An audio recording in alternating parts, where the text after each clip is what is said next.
Like me, I've never.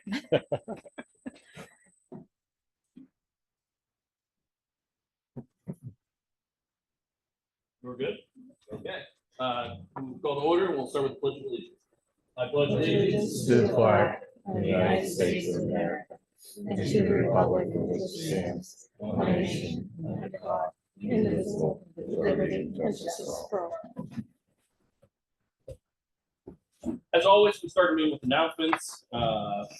First one up is please join us on Saturday, January 18th. That's this Saturday.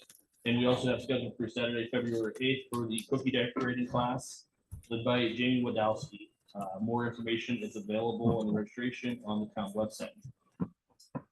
Continuing on, the Heritage Center is continuing to be closed in the winter season here until February 14th. While it receives some extra cleaning, organization, and some refreshes on the displays.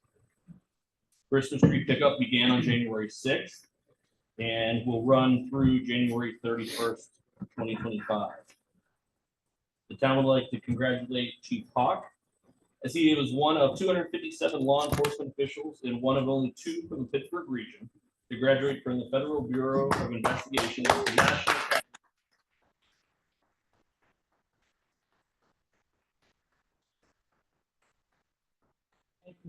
We'll ask you to speak a little bit about that during your time. The town of McAllen is seeking applicants for personnel, zoning, industrial development boards to apply. Fill out an application on our website or mail hand delivered to the town of McAllen. The deadline to apply for these positions is Thursday, January 30th at 5 p.m. And finally, the Northland Public Library will host their 2025 Garden Gala. Down the Rabbit Hole is the event, is the theme. Tickets will be available on their website beginning February 1st. I attend it every year. It's a wonderful event, helps support our library. Very nice. Any other announcements from anyone else? Okay. At this time, then we will ask for any public comment on agenda items only. Please come forward, state your name and address. Seeing none. Then minutes were previously sent, members of council. I make a motion to approve the minutes. I have a correction to it. Okay, there's a motion. Can we get a second first, then we'll have discussion. Okay. A second. Second by Mr. Casey. Okay, now, There's a typographical error. Paul Heckman's name is incorrect on the planning and zoning piece any other on Abbey Drive. adjustments? There being none, all in favor as amended? Please indicate by saying aye. Aye. Opposed? Motion carries. Okay, moving on to public safety reports. The police report for the month of December. Chief, please. And again, congratulations. You give us a brief little update. Absolutely. So thanks everybody for having me. It's good to be back. You have your monthly report in front of you for the PD. I will say a couple quick things about that and ask for any questions. As you guys can see, we always continue to explore as much training as we can that we think is beneficial to both the officers and the community. And we devote a significant amount of our monthly report to that training. Also in the month of December, we collected a bunch of toys for presents for police. We try to do that annually. We either give it to North Hills Community Outreach. This year, though, it went to Children's Hospital. So thank you to the community and everybody who helped us gather those toys. Unfortunately, December 21st, the folks probably have seen on social media, our K9 Sorali fortunately passed away after battling a serious health condition that suddenly worsened to the point that he just could no longer sustain life, and he passed away. So we're exploring what the future holds for that program. We'll keep you posted as we progress through that. Also on December 9th, the town hired a new social worker, and I don't know if you folks, if this is as good a time as any, but we have Jennifer Fry here. She's the town's new social worker. Introduce yourself. Come on up. Hi, I'm Jennifer Fry. Nice to meet you all. I just want to say I'm very excited to be here and thankful to be a resident of the North Hills and be able to work here for McCandless. We're So, excited to have you. oh yeah, thank you very much. I love it here. Very much so. Thank you. Go ahead. So that's the nuts and bolts of it, I believe. Any questions from council? We are all saddened about losing Sierra, but I've had some neighbors reach out if there's any way they can provide support, or if there's any kind of fundraising going on moving forward, or we're gonna just wait a little bit for something like that. I think absolutely, let me get with management and see what that looks like. But I believe the community is probably going to be eager to try to help, and I think it will probably be welcomed in the right venue, I know that we've already heard from one prominent citizen that wants to show their support, and we will probably welcome anyone who wants to. I know Officer Davis is already exploring an option, so things could move as fast as the town want them to. As bad as I feel about the dog, Sean Davis did. Sean's holding it together very well, and I think that it speaks to his character, because I think that even though he didn't realize it at the time, it became a hospice situation months ago. And I think in hindsight, right, as we can all speak in hindsight, that dog was probably suffering from the time we brought him to the town. We don't know that to be the case, but it sure sounds and looks that way to me. So I think Sean has done outstanding, and I think he's, if anything, maybe he's a bit relieved for his partner. As crazy as it sounds, I think that I think it's, and I don't know firsthand, but I'm sure that it's tough to lose a partner no matter what the circumstances are. certainly. I mean, to be honest, with you, Sean brought that dog up from a pup.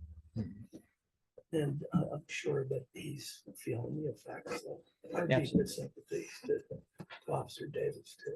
We'll do. Unfortunate circumstances, but I think we'll, he'll bring it back, and he's already looking to do that. So I think that's a positive. Can you talk to the training that Lieutenant Egley did? Certainly. I think it's important for the entire town to hear The active shooter. the active shooter, and then you had critical incident training over at North Allegheny as well. Am I correct? Yes, there's some scheduled, I believe, for February, but as we have come to expect, various businesses and groups and associations, and we try to accommodate everybody, but they're all, unfortunately, in today's where we find ourselves these days, folks want to be as prepared as they can be, just in case, that the worst day happens in their school or their place of business or whatever. So they reach out, and when they do, Lieutenant Egley or one of our other SRT members will try to accommodate them in like an active shooter response training. They'll size up their business or their church or whatever, try to give them best practices on how to try to protect themselves, defend themselves, like a fight or flight kind of thing.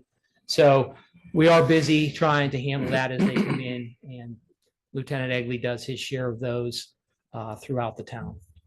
And we are planning one in February, I believe, with the school district, Chief Harpster. I may have that wrong. I need to get back on the schedule with that. But I know we're also going to have PSP is organizing with us and North Allegheny School Police, and I believe other area PDs, that they might have something towards the end of February up at Nash, That's supposed to be a regional. like a meet and greet kind of, to talk to community members that want to know more about what we offer and how we can, how we protect the community in these times. Thank you. Chief, I have a question. Sir? The award that Lieutenant Egley received, was that for the whole force, or was it personal? It was for the entire force. I don't want to say we receive that platinum award annually, but in recent years we have, based on reduction of crashes at certain intersections, prominent intersections. If we can show reductions in those traffic citations, I can't speak to AAA's, their decision process, but for a number of years now, probably at least the 5 that I've overseen it and then some, we've received that platinum award through AAA. And it is a department-wide award. Well, congratulations to you and the Thank you. entire department. Appreciate it. Thank you, sir. for money. Thank you, Chief. Absolutely. Appreciate it much. Any other questions? That is all we need. Thank you. Yep, I'll say this. Thank you very much for your unwavering support. I really appreciate it. It was top-notch training. Thank you, sir. You deserved it. Thank you. The fire marshal's report was in your packet. Jeff, do you have anything to add in addition? Glad you asked. Happy New Year, everybody. I'm just going to highlight a couple things from the annual report, just so you guys are all aware. It was definitely a busy year, not just from my office, but from the fire company side as well. I don't know what it was this year or last year, but if you look down at some of the numbers there, most things kind of remained the same. We're on average, but we had a big uptick in automobile crashes. So I don't know what happened, but they responded to 199 crashes this year or last year. I'm sorry. That was up from 115 in 2023. So, fire companies ran or dispatched for 1,941 calls total. Now that includes EMS calls. That was up almost a little over 260 runs from 2023, which was 1,678. So we went from averaging about 140 runs a month to 162, which is a significant uptick. So, but what's interesting is, so there were 1,260 fire calls for the year and 681 EMS or QRS calls, as we call it, quick response services. So, knock on wood again, hopefully we can kind of dull it down a little bit this year, but it just seems to be that's the way things are trending in the fire services. Everything's going up. And I'm sure Mr. Swank can attest to that in Hampton. So unfortunately, it's just the way it is. When a call comes in, if it doesn't go to police or EMS, it goes to fire. So that's kind of how it works. But yeah, so and one of the big things that is kind of hot on my radar right now is a lot of emergency management stuff. It seems to be becoming a lot more prominent. A lot of businesses reaching out, kind of asking for a little bit of assistance and knowing what to do, what we offer. There's a lot of things with PEMA and FEMA, what their requirements are. I think some of you, if you guys have been in executive session, you can kind of start to see what the conference room is going to look like, but that'll also serve as our emergency operations center should we need it. And again, hopefully we don't have to use that too often. So yeah, there's a lot of work, but should be an exciting year this year. So we'll see what happens. Any questions? Okay, thank you. That's all. Thank you very much. Building reports was in your packet. If there are any questions that can be directed towards Mr. Schwend. Then at this time, we'll move on to liaison reports. Personnel board, Mr. Wall. Personnel board did not meet in the month of December. They will reorganize at the end of January. Okay. Volunteer firefighter steering committee, Mr. Hartz. And did not meet in December, but will meet on the 28th of January. Okay. At this time, are there any public comment on public safety?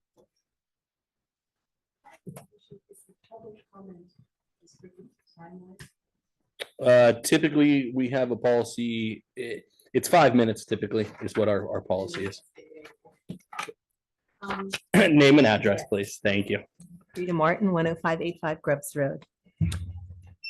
I'm a member of the Personnel Board, and I just like to say that I'm so sorry to have lost our chairperson, Justin Amino.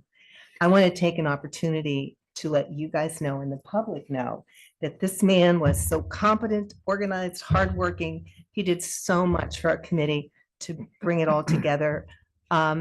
His qualifications were phenomenal, and it's a shame that he decided to resign.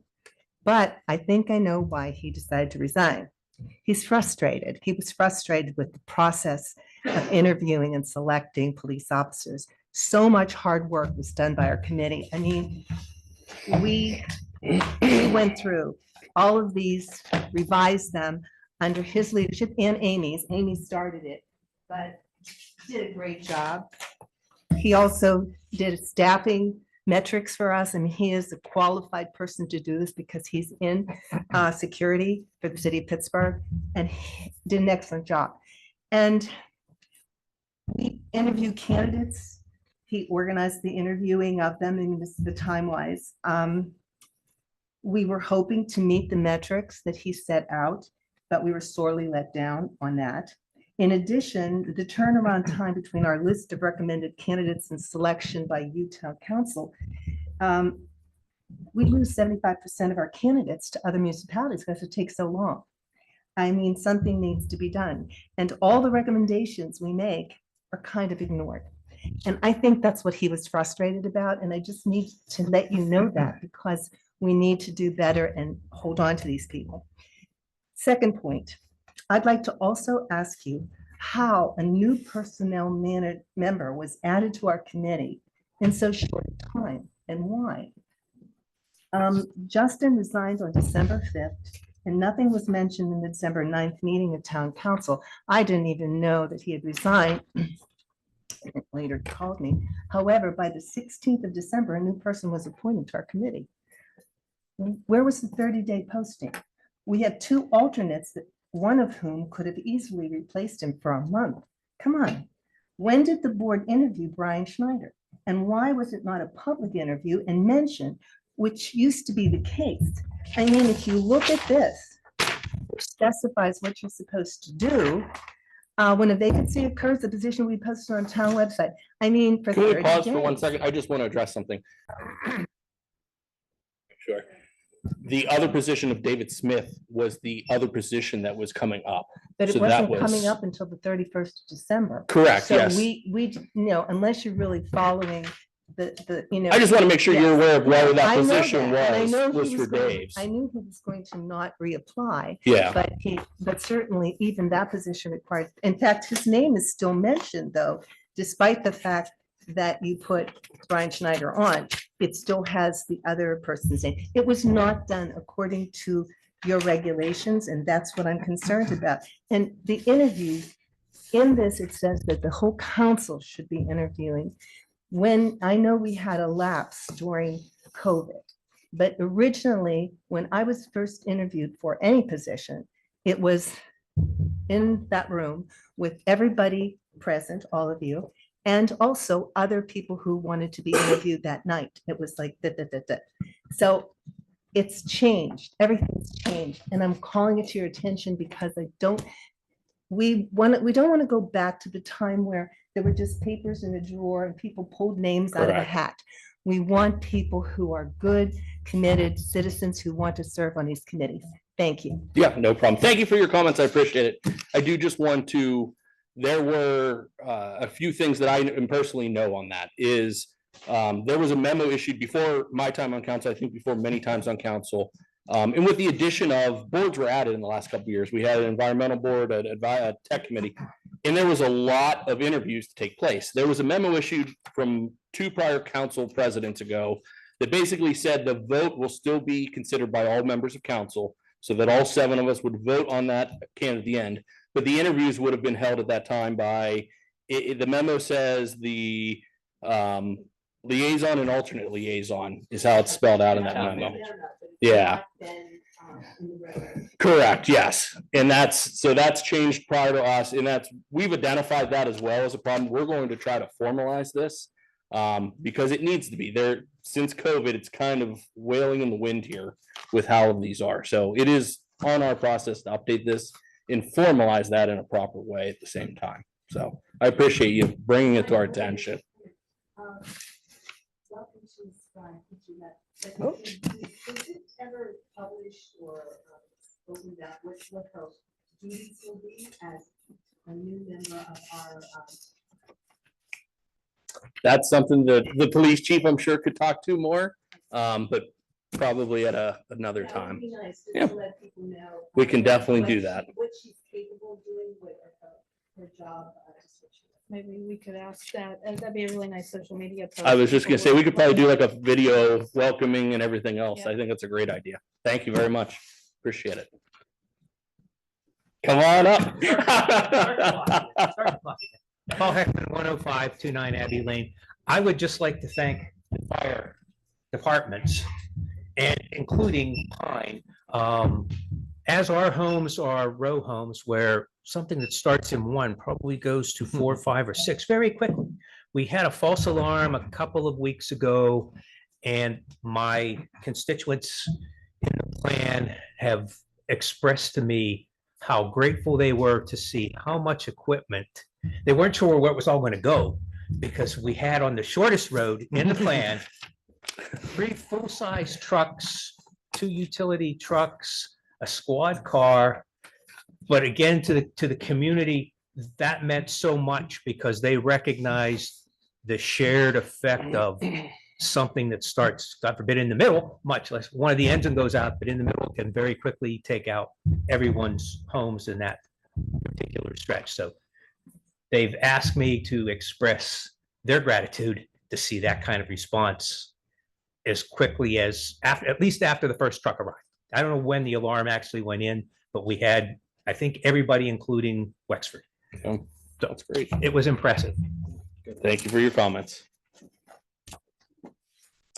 Any other public comments?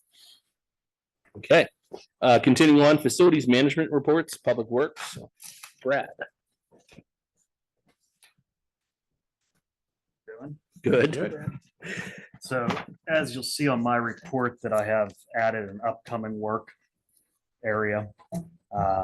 Just to add to that, things that are going to be done with like in the next month will be the trees at Devlin here. They're going to be cut back before they bloom.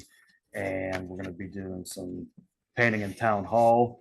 And of course, we will continue with snow and ice as we've been busy with that. Yes, this is one of the first lake effect winters we've had in a few years. And that's, I think residents, council, everyone can be very tough on snowplow removal, but your crew in your office, in your department deserves hats off. You guys do a wonderful job making sure we're one of the top communities in the area for snow and ice removal. I know it's a very large community. There's a lot of roads to be done. And I just want to thank you and your guys for all that you do for us. Thank I you. appreciate that. That department does a phenomenal job when it comes to snow and ice removal. It's not an easy task. Well, I appreciate it much. Thank you. Any other questions, comments for Brad? We're good. Moving on to liaison reports, Environmental Advisory Committee, Mr. Giorgetti's not here. The alternate, Trish. Only alternate. Mr. Giorgetti actually attended. Then the most he's just not recent here tonight. Okay. Meeting, yeah. But I know they are very busy with really looking at a focus for next year, for this year. Definitely, and they want to be a part of, moving McCandless forward. And I think it's a really smart, savvy group that really is going to serve our town well this year. Great. Any other questions? Okay, ad hoc tech committee, Mr. Wall. We did not meet. Okay. We met in the fourth quarter. We will meet again in the first quarter. Okay, stormwater ad hoc, same thing, did not meet. At this time, are there any public comment on facilities management? Seeing none, we'll move on to the services committee liaison reports, McCandless Township Sanitary Authority, Mr. Casey. Nothing really to report. They just reorganized, and that was really the basis of the last meeting. Okay, any questions? No questions. Continuing on, McCandless Franklin Park Ambulance Authority. Again, Mr. Casey. Last meeting really centered on thanking the 2 people rolling off the board, and you're gonna have to help me, Trish, Dr. Encampora. I just know him as Uncle. Okay. I don't Uncle. know. That's, yeah. He He always. he really was very beneficial because he was on there when we had COVID, and it was great to have his expertise. And would also like to thank Mr. Keith Hall, who also was instrumental in helping them restructure the organization. Thank you. Northland Public Library, again, Mr. Giorgetti's not here. The big thing going on, they have an addition. It's a beautiful renovation to the front entrance. They're trying like no other, I'm sure, to get this thing done before the Garden Gala, but I don't think that's going to happen. But that's the big news. Continual updates on access, things like that. It's construction, it's messy, they're working through it.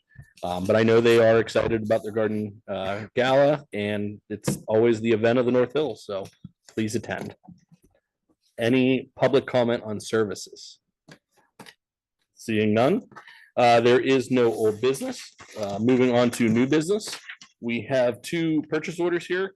The first one is for a leaf vacuum truck. Understand this is a additional leaf truck added to our fleet. We have a fleet of 3 drivable trucks and 2 tow behind units. This truck will make it 4 total drivable units. It will help with our leaf program, as well as to help phase out some of our tow behind units, which are more cumbersome and labor intensive. So we need a motion. Make a motion. Go ahead, Mr. Hart. Motion to approve purchase order 621 in the amount of 340,260.90 for the purchase of 2005 Freightliner ODB leaf vacuum truck from Stevenson Equipment Incorporated under CoStar's contract 4400028339. There's been a motion. Is there a second? Second. Second by Mr. Casey. Any further discussion? Okay, all those in favor, please indicate by saying aye. Aye. Opposed? Motion carries. Next item up is a pickup truck. It's a service truck. So it was in the budget, and we need a motion to approve. If I'll somebody's make a willing. motion to approve purchase order 622 in the amount of $88,066 for the purchase of a 2025 Ford F-250 service body truck from Walton Wind Ford under contract number 25-E22-401. There's been a motion. Is there a second? Second. There's been a second. Any further discussion? All those in favor, please indicate by saying aye. Aye. Aye. Opposed? Motion carries. The next item is the grading ordinance. There was a grading ordinance in your packet. This has been something Steve and RJ have been working on probably for a year or two. It was shortly there and after zoning saldo update. It's this is the first look. It's to get it in everyone's hands. Take a look at it. I believe then we will schedule for a public hearing coming up. And then there'll be a vote there and after. I know it was worked on thoroughly with RJ. It was looked through with Kelly from Gateway. Steve has gone through it. It's been thoroughly done. I personally looked at it. I'm very comfortable with it. I had a few tweaks early on with some wall height requirements and things like that. But this is kind of the thumbs up deal. Does anybody have any major glaring things? Do we want anything major changes? Just have some general questions. Yes. Number one, it's come up several times when people were asking for a variance. That it appeared to me that McCandless was more stringent on the sloping than some other communities, because very often someone would stand at this podium and say, well, we're requesting this. This is very common everywhere else except for McCandless. Are we still going to be a little more, I don't want to say harder, but like have a higher expectation of this than other communities? So I would tell you, I think when they come in, and Steve probably can jump in here, that's part of the zoning saldo already requires any slopes greater than 3-to-1 require right. variance with the geotech report. I believe we carried that forward into our grading as well, just so that they would match. Okay, good.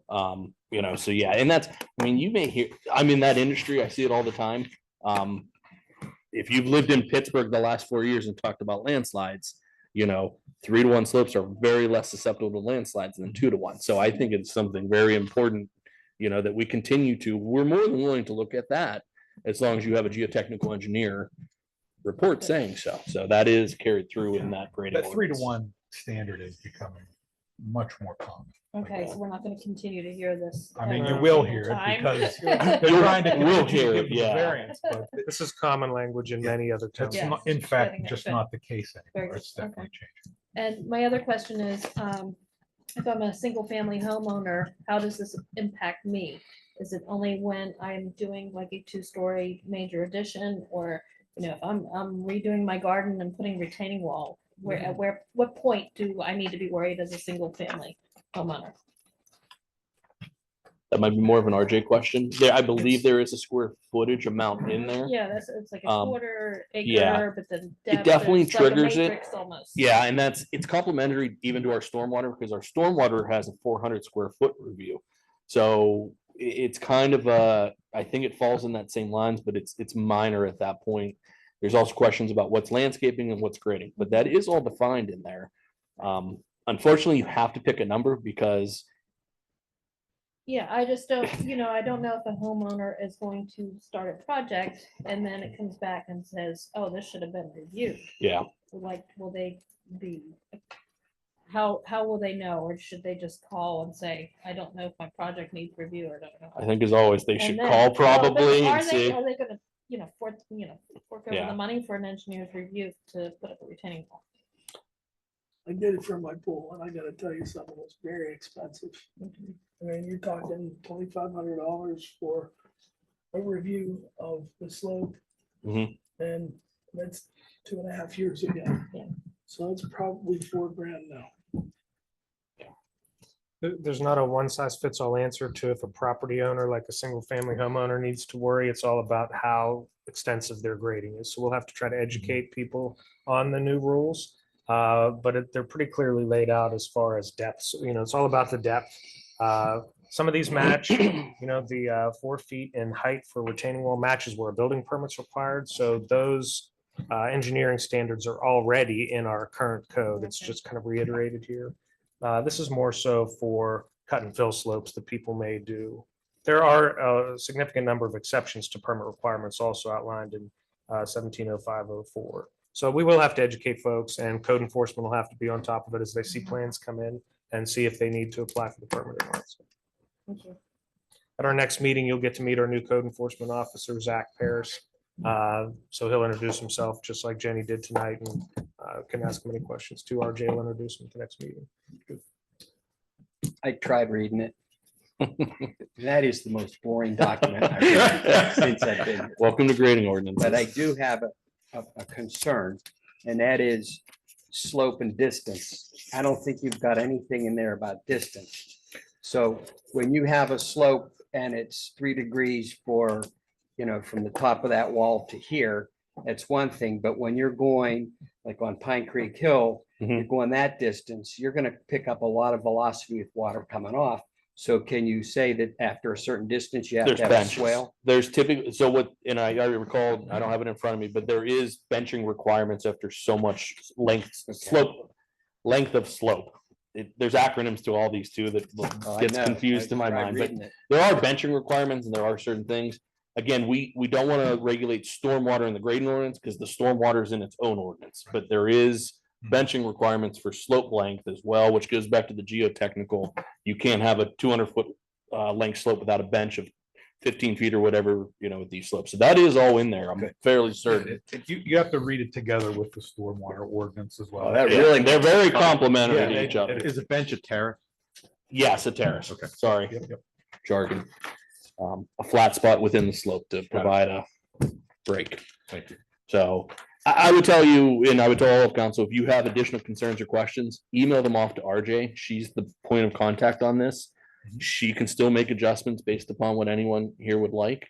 And then when it comes up at I don't know what her schedule is. Public hearing will be at the next council meeting, and then the vote to adopt could be at the first meeting in February, So there you go. As early as that. As early as early as yeah. then, depending on if there's any changes. I would tell you if you have any questions or other major concerns, get them to RJ before next meeting, because once we go to a public hearing, then we want to make sure any other address or concerns, or otherwise we'll have to have another public hearing to change after It had a that. section about the height of the wall. Correct. At 4 and 5, you have to have a fence, but it doesn't say anything about the length of the wall. I'm not familiar enough with it. You'll have to ask her. Yeah, I don't think there was a requirement on length. It's height to match the building code. 4 feet and over requires Fall fencing and protection. fall protection. And there is a section in here also that discusses minimum distance to the property line, depending on the height of the fill or cut slope. it would probably also be regulated by the zoning ordinance. So you Or the could engineering. technically, right, engineering, but you could technically put a wall as long as it wasn't in any of the Right of required ways. right of ways, side yards, front yards, the Setback. setback areas. So. Any other questions on grading ordinance? Okay. Then at this time, we will accept public comment on any non-agenda items. So if there was something not on the agenda you'd like to make public comment, please come forward, state your name and address. Okay, then this time we will adjourn this meeting to executive session in regards to a legal matter. May I have a motion to adjourn? So moved. Second. All those in favor, please indicate by saying aye. Aye. Bye. Motion carries. Thank you, everybody.